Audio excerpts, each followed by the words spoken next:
All right, so I was in Kroger today, and I was looking around, and I noticed they've got all their fall assortments out already. I saw the Oktoberfest beer, pumpkin spice this, pumpkin spice that, the pumpkin spice coffee, and I won't lie, that got me excited because if you know me, you know that I fall for pumpkin spice. It's amazing. I can't wait for the fall season because of that. But it was also a reminder that football is right around the corner. Because if fall and pumpkin spice is right around the corner, so is football. And that gets me really excited. Welcome to the era with Brian Gregory. Today I'm going to be presenting to you my predictions for each division winner in the NFL, as well as the standings for each division, how I think that's going to play out, how I think that those rankings will play out, those records. And I'm also going to provide for you my Super Bowl pick. I know this is something that's been very heavily anticipated, and I like to, it's one of my traditions every year, throw my Super Bowl pick out there so that I can see what it is at the end of the season. I just think that doing things like this, predicting records and Super Bowls is cool, just so that you can go back and see what it looks like at the end of the day. You know, it's honestly it's so much fun. It's so satisfying, and I like to just have the record on me. Like it's same thing. I just like to document it. I like to go back and see what I predicted each team to be, and then like at the beginning of the season, and then see how they finished out at the end. Some of these divisions, some of these records were relatively easy to predict, but some of them were pretty tough. I'll be honest, I decided on my AFC East pick this morning. I kid you not, this morning. Some of them I've already had decided for months, and I'm starting the way before we're in the shows. I'm starting with the easy ones to predict, and then I'm getting progressively more challenging. So we're going to start this off with the most obvious division to predict of them all, and that is the AFC West. So there it is. Obviously, I have the Kansas City Chiefs in first place, 12-5. I have no reason not to predict them to win this division. I mean, they're just dominant each and every single year. Patrick Mahomes, if you didn't think it was possible, he seems to get better each and every single year. And he's already, I'd say, the second greatest quarterback I've seen besides Tom Brady. You know how much I love Tom Brady. But this team upgraded at wide receiver by drafting Xavier Worthy, and they have Hollywood Brown now, hoping he's recovering speedily from his injury. This team has a solid foundation. Their defense, it's gotten better. Steve Spagnuolo has improved this defense each and every single year. They were once bend don't break, but they've now transformed into this very punishing defense that I love to watch every week. And I just think that they're going to stack wins in this division. I see the Chiefs going 12-5. Then I've got the LA Chargers. They've got the new head coach, Jim Harbaugh, this year, and we all know Jim Harbaugh transforms programs very quickly.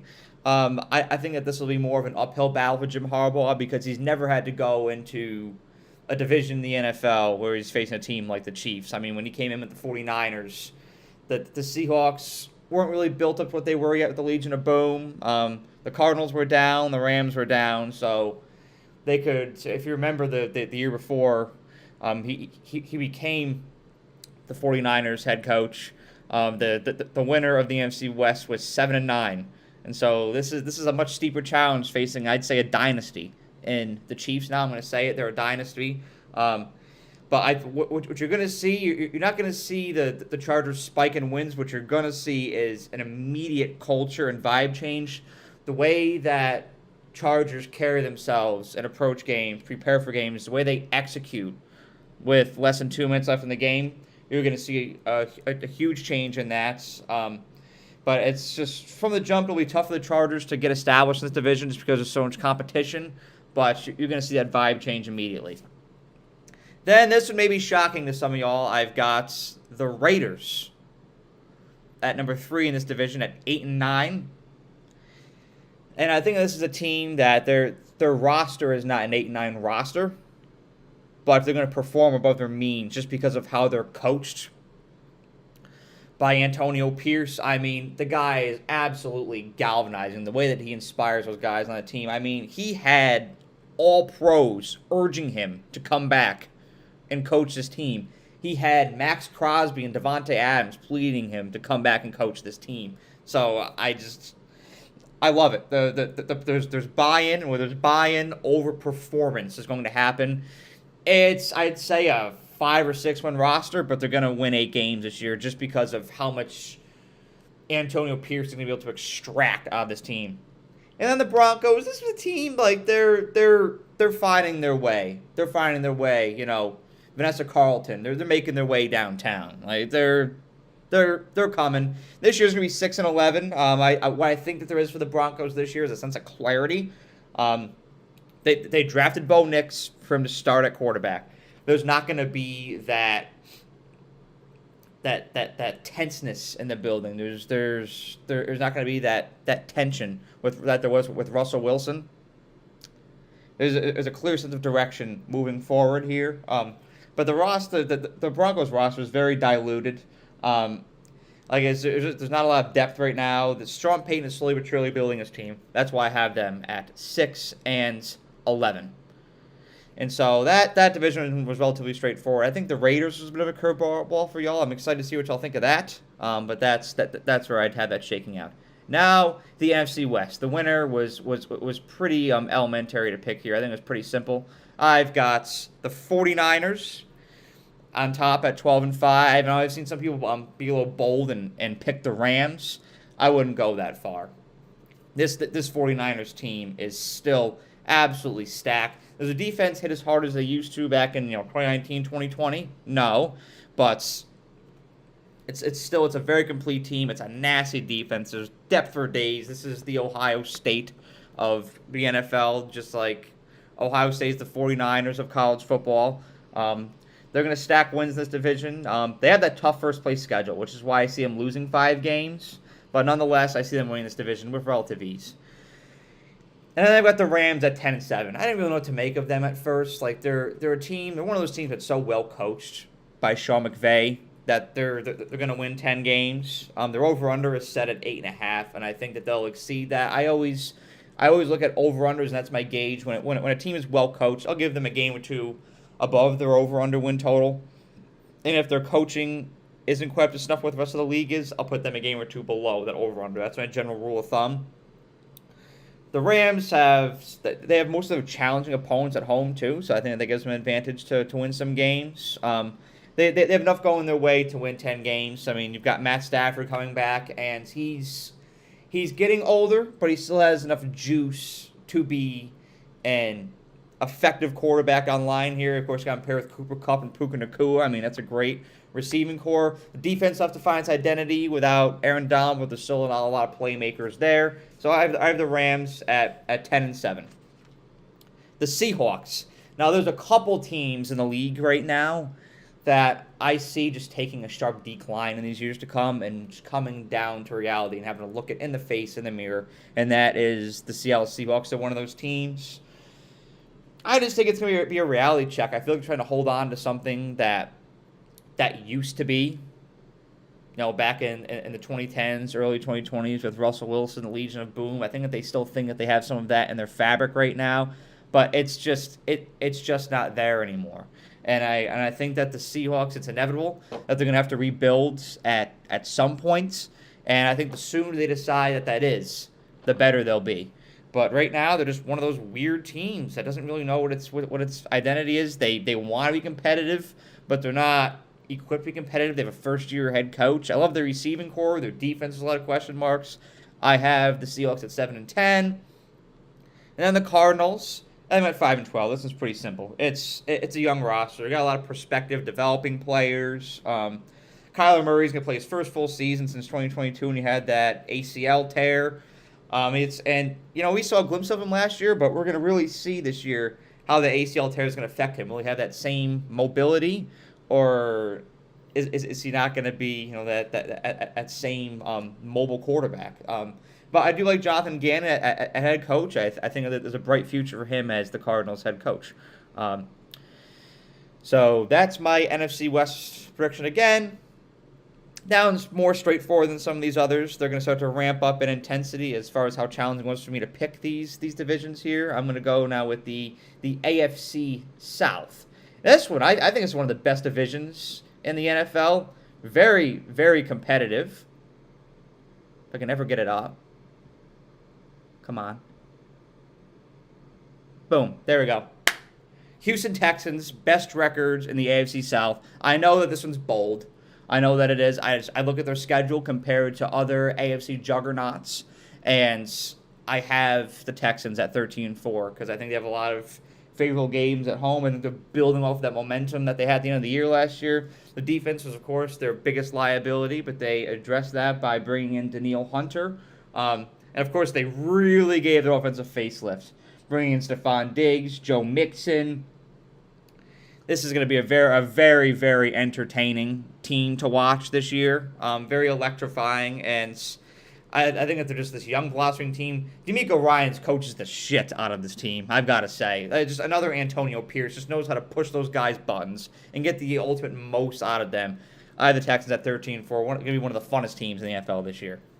Jacksonville Jaguars, this is one, Mr. Zeke Wager and I, Zeke's like my NFL consultant, and he's coming on this Wednesday. I can't wait. I'd ask him about this team, the Jaguars. But I had them at 10-7 ultimately. They were very, very active in free agency. They got Ark Armstead, Gabe Davis. But ultimately, this team just needs more consistency on offense. Because there were games last year where you're like, wow, I really like what I'm seeing. And there's other games where we're like, well, what the hell is this? Like that Ravens Sunday night game, I'm like, what is this? And so you need to see more consistency with this team, but it's a very formidable roster. They got a favorable schedule. I think they can squeeze 10 wins out of it. The Colts, another one of those weird toss-up teams. I have them at 9-8, but they could win more. I don't have full confidence in that. So that's just my prediction. It's going to be their first full year with Anthony Richardson.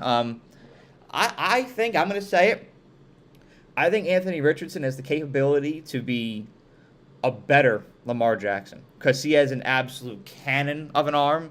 And if he can start to improve his accuracy, the kid is an absolute weapon. And so because his mobility, it is fantastic. Very multifaceted quarterback. I think the defense should get some good pressure up front, but their secondary needs to limit big plays. That was the Colts' bugaboo last year, was letting too many explosive plays go by. And so 9-8, I have them at this year. I really like what the Colts are looking like. I love some Shane Steichen as their head coach. And then the Titans, I had them at 7-10. They got the new head coach, Brian Callahan, first-year head coach, working out some kinks. But Will Levis, man, he has some weapons, let me tell you. Being able to throw to Calvin Ridley, Tyler Boyd, DeAndre Hopkins, I mean, that's like having a Mercedes, Ferrari, and Lamborghini out there. Damn good receiving core. And they made some upgrades on defense. I like them bringing L'Jarius Sneed and Chidobe Awuzie from Cincinnati. This is a growing team. Like, I don't have them up with the big dogs at 10, 11, 12 wins yet, but I think you can expect 7 wins out of those Titans this year. So, that's my AFC South prediction. That one was a little more challenging to predict. I had to put some thought into that one, but I'm relatively confident in those. Really, besides the Titans and the Colts pick, those ones I can see going either way. But I like the way they look. And now I have the NFC South. I had some clarity with this one, I must say. I'm having some issues here with these graphics today. It's going to persist. All right. So I've got the Buccaneers at 11-6. I think that this is just the most complete team in the NFC South. They played with a lot of intensity last year. I think Baker Mayfield has finally found his home. And I love to see that because I'm a big Baker Mayfield guy. I mean, his work ethic is fantastic. And I'm so happy to see him thriving and being in the right place, throwing to Mike Evans. It is the perfect opportunity for him to throw to Chris Godwin as well. They've got a solid defense. I think just the most consistent team, most reliable team in the NFC South. So I have them at 11-6. The Falcons. This is a team that looks amazing on paper. It's one of the teams I'm most excited to see what they look like this year because they made so many changes this offseason. I mean, having Kirk Cousins as the quarterback, drafted Michael Penix Jr., bringing in Darnell Mooney. You just had them bring in Matt Judon, Justin Simmons this week. Like it's a very new team. They addressed a lot of holes that they had. So I'm excited to see what the Falcons are capable of. Cautiously, I have them at 10-7. Saints, I have them at 7-10. The Saints to me are like another Seahawks, trying to cling on to what once existed there with Drew Brees and with Michael Thomas. I just don't think that they're that same Saints team anymore, but they think that they do. They're trying to chase something that's not there anymore. And so, and they're in salary cap hell right now. They're just not in the best position from a front office standpoint right now. So, I have the Saints going 7-10. Just very weird, wonky roster, a lot of depth anywhere. The Derek Carr experiment just seems kind of wonky. I got the Saints at 7-10. And the Panthers, I'm not gonna lie, it's gonna be a rough year for these fans in Charlotte once again. They made some moves this offseason. I like it. They addressed some holes, but generally this roster it's still very frail.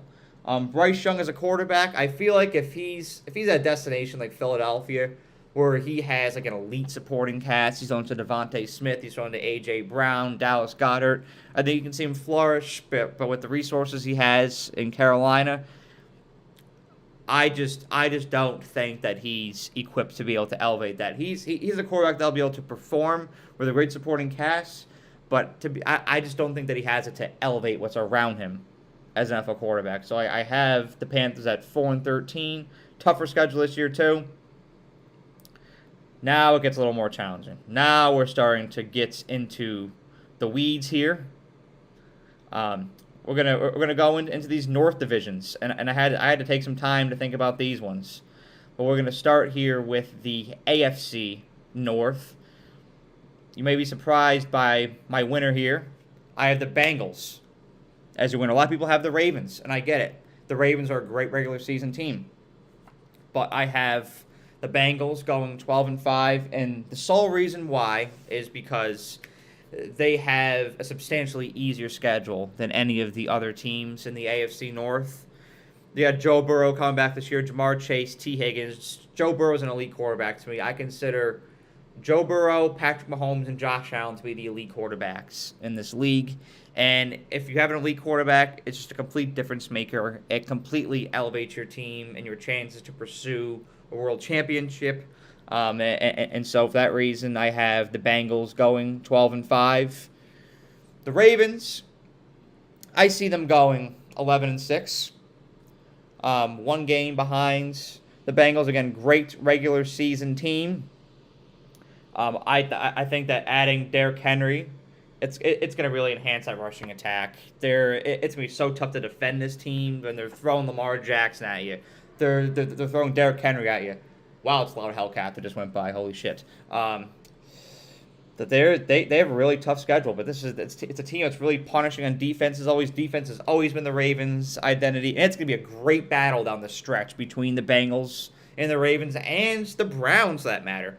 I have them at 10-7. I think the Browns have one of the best overall rosters in the NFL. Very deep, but the issue with them has been injuries on the line. I mean, you saw it happen with Nick Chubb last year. Like it's a whole laundry list of guys last year that got hurt, and so it's gonna be maintaining health for the Browns this year. Deshaun Watson, I haven't really seen him feel like a fit with the Browns just yet. That experiment, like it still just seems kind of wonky to me. But there's so many moving pieces with that team. There's so much depth that I see them winning 10 games. If they had a quarterback that's a better fit on this team, I would put them at 12-5 or 13-4. I'm not gonna lie. Pittsburgh. We've got to address Pittsburgh. And there's going to be a lot of people pissed off about this one because there's a lot of people out there that consider me to be a Steelers hater. And now, hear me out. I respect the Steelers. They're one of the darling franchises of the NFL. One of the most organized franchises in the NFL. I love them. I want to make that clear. But I think this is going to be Mike Tomlin's first losing season this year. And it's not his fault. I'm not really sure what Pittsburgh's vision is on offense. I mean, this whole two-quarterback system it's always really sloppy. And if you watched the preseason game last night, you would notice that Russell Wilson and Justin Fields combined for like 120 yards. I mean, it was absolutely putrid. This production on offense for Pittsburgh last night. Just that whole, when you have two quarterbacks battling it out like that, it's always a weird situation. Their defense will keep them afloat, but I think they're becoming a little too over-reliant on that defense. And this is the year that's the bottom is finally going to fall out for the Steelers when it comes to being too reliant on that defense. All right. Now we're even more entertaining. Now it's time for the NFC North. I have a clear champion for the NFC North, but and then second place is pretty clear. Beyond that, it gets quite interesting. So, I have the Detroit Lions in first. I think they can be the best team in the NFL this year. 13-4. I think they're a 1 seed in the NFC.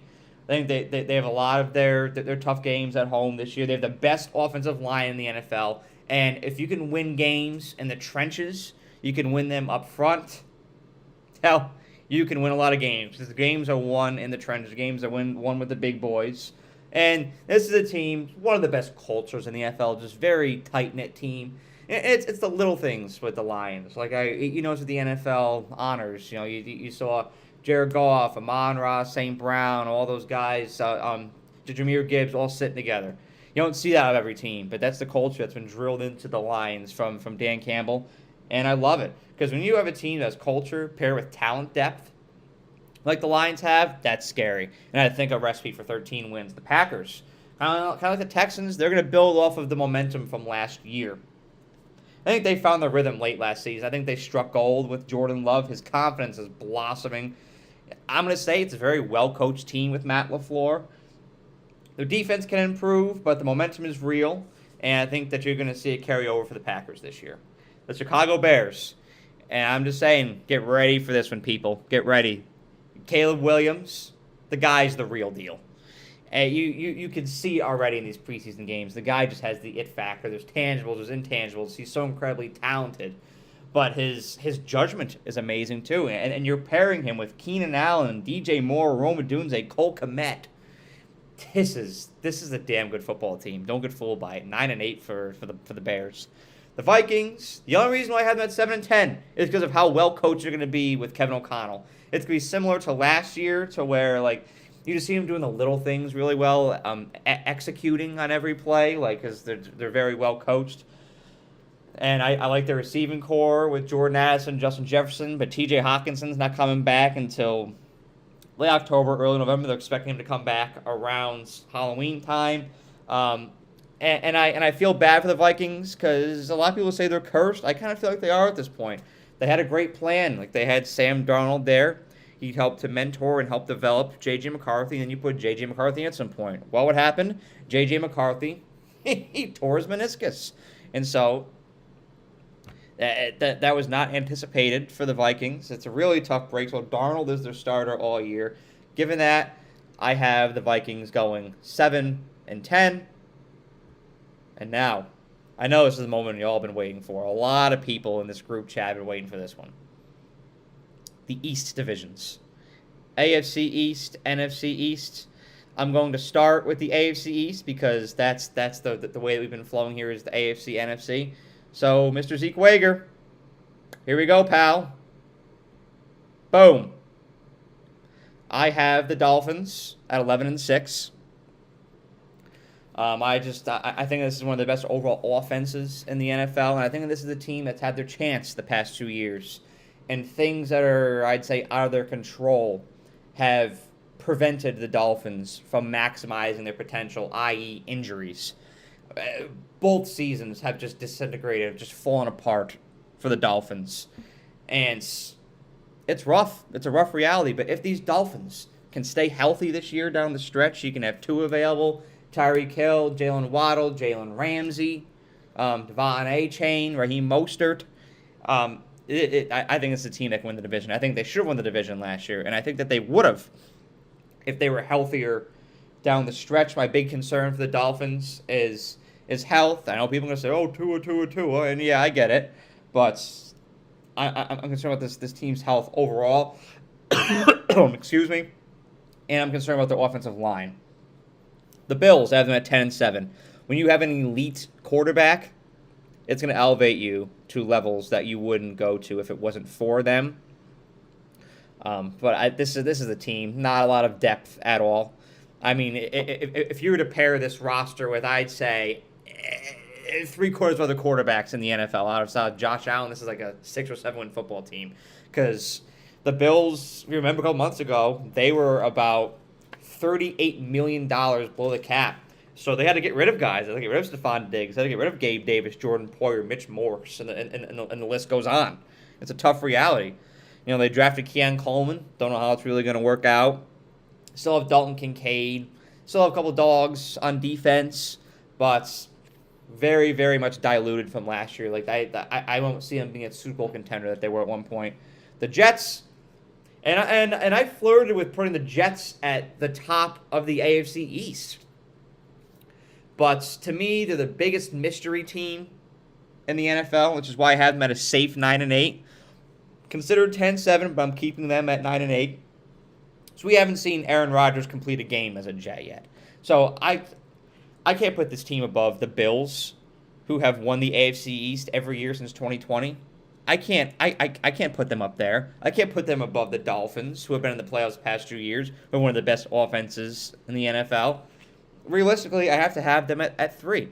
But this is a team that can overperform that. Like, if everything aligns, if the stars align for the Jets, this is a team that can go 13-4, 12-5, 13-4. But this could also be a complete dumpster fire. This is a team that could also be 6-11. So we'll just have to see. And the Patriots, my buddy Alex Chasen, he was joking around with me about this big Patriots fan. Sorry, pal. I got them at 4-13. This team, I'm gonna be frank, they're gonna suck this year. Welcome to the basement of the NFL, New England Patriots, but it's by intention. This is a true rebuild, and Gerard Mayo is embracing it. I mean, he even came out and said it today. He wants to build a team of young guys. He wants to foster a culture. He wants to have guys buying into it, kind of like what Dan Campbell did and is currently doing at Detroit right now. And I respect it, starting from the bottom. I mean, think about how long it took for Dan Campbell to get his first win as a head coach. Gerard Mayo's embracing it. And I think that there's a vision moving forward. I think that drafting Drake May is part of it. A lot of people question Drake May in college. I think that Drake May has a lot of potential to be an amazing quarterback in the NFL. But sometimes if you're a team, you got to take a step back to take 2 steps forward. The Patriots are going to suck this year. It is what it is, and I know that Patriots fans aren't really used to that. It's gonna take some adjustment. But down the line, have no fear. They will return to where they once were. And now, as far as division predictions go, here's the main event. The one that's going to start the most controversy among my followers here. It's the NFC East. Me working for the Cowboys, got a lot of Giants fans that follow, got a lot of Eagles fans that follow. Maybe some Manders fans out there are tuned in, who knows. But here is the official prediction. Before you come at me, I know you're going to say home cooking, bias. I got the Cowboys in first. Hear me out. They're going to get both the Dak and the CD deal done by the beginning of the season. Like, have no fear about that. They're going to get this done. I'm not the least bit concerned about that. And when that's done, they're a team that is equipped to be a great regular season team. And isn't that always what the Cowboys are? A great regular season team? I really don't see that changing. Like, I think this is a team that's built to win 10, 11, 12 games this year. How the playoffs turn out, I'm not entirely sure, and I'm not going to speculate on that. But I think it's a team that when you have Dak and CD coming back, and when you look at who the Cowboys lost, they lost Michael Gallup, they lost Tyron Smith. Would you rather keep those guys? Yeah. But are they going to take a huge step back because they lost them? No. I still have them at 11-6. The Eagles, this is a very interesting team going into this season. A lot of depth, adding Cooper to Gene, in the drafts. It's a team that drafted very well once again. It's a lot of depth on offense. You got A.J. Brown, Devontae Smith, Jalen Hurts. Jalen Hurts is I think he'll be a lot healthier this year. He had a lingering knee injury going into late last season, so I think that had a huge effect on how the Eagles performed. There's also that tension between Jalen Hurts and Nick Sirianni, and you have to take that into effect. Did they solve that? It's been a big topic in the media. Did they solve that, or will that be an issue moving forward? So I can't, with all these question marks and issues surrounding the Eagles, I cannot put them at the top of this division. But I do think that they make the playoffs. The Washington Commanders, and I'm gonna make a video about the Commanders here soon because I'll throw a little cliffhanger here. I think that they've got a little 2-year plan here. I'm just gonna tease that 2-year plan. They're not quite a playoff team yet, but you're gonna see this growth immediately. I love Jaden Daniels. He was my favorite quarterback that I watched in college last year. I got the privilege to watch him live at Alabama when LSU came to town. I mean, this kid's got it. Rolling to the right, being able to throw it right on the dot. He has great leadership abilities. The Commanders are very active in free agency as well. But there's a new quarterback, new head coach. So there's some kinks to work out there. There's some things to get adjusted to. But I think that with a new quarterback and a new image comes a new aura, and you're going to see that from Washington this year. And now the Giants, this team, they are going to put the ass to the cheek this year. This team, they're going to suck. They're going to be very bad, and it's because they're stuck in this Daniel Jones situation right now. It's kind of a free fall. He's still that $40 million man, but at the end of this year, they can move their separate ways. Maybe the Giants draft someone. Maybe they acquire someone. I don't know what that vision will be moving forwards. But this team, they lack depth overall. I like some of the moves they made. I like bringing in Brian Burns. I like bringing in Malik Neighbors. The Giants are moving in the right direction. It's just going to take time. All right, so there it is. There's division by division, my prediction for the record for each NFL team this year. And I want to remind y'all right now, too, to subscribe. Right now, we're at 476 subscribers, so there's only 24 to go until hitting that goal of 500. So please, if you're watching, remember to subscribe. Now we're going to transition into the main event here. I'm going to take a swig of water beforehand. I got to get that Ozarka in. I'm going to drop my official Super Bowl pick. All ready? Here it comes. 5, 4, 3, 2, 1. Little hint, this game happened yesterday. Bang. Oh, shoot. Oh my heavens, I just did that. Why did I do that? Boom.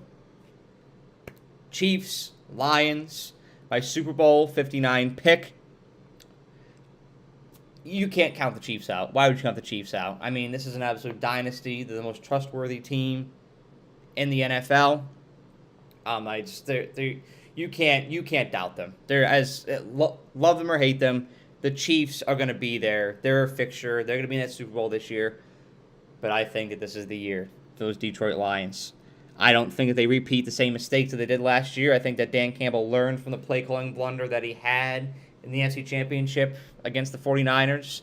And I think that the Lions, they go to the Super Bowl this year. They go to their first ever Super Bowl. And it's going to be absolute mayhem in Detroit, Michigan. I can't wait. I'm going to be so happy for this fan base. I just think everyone's aligned. This team is moving in the right direction. Like I said, when culture meets depth, you get a Super Bowl appearance. And not only do you get a Super Bowl appearance, but you also get a Super Bowl win. Yes, I'm predicting the Detroit Lions to be this year's Super Bowl champion. This is finally going to be the year, Motown. This is finally going to be the year that those Detroit Lions win the Super Bowl. Again, they made mistakes in the past, but I don't think that I think this is a team that don't make the same mistake twice, and they depend very much on each other. There's a lot of harmony with this team. There's a lot of depth, and what happened last time they played the Chiefs in regular season? They won in Arrowhead. They even won yesterday. Some may argue that they have the Chiefs number. There's my Super Bowl pick. The Detroit Lions. You can hold me to that. There's everything. There's all my records. There's my Super Bowl pick. There's my Super Bowl champion pick. It's all out there for y'all to see. And so please let me know what you think in that comment section. But thank you all for watching. Please remember to subscribe. Once again, we're trying to get to 500 subscribers. But there's a Sunday steak calling my name. So I've got dip. Thank you all.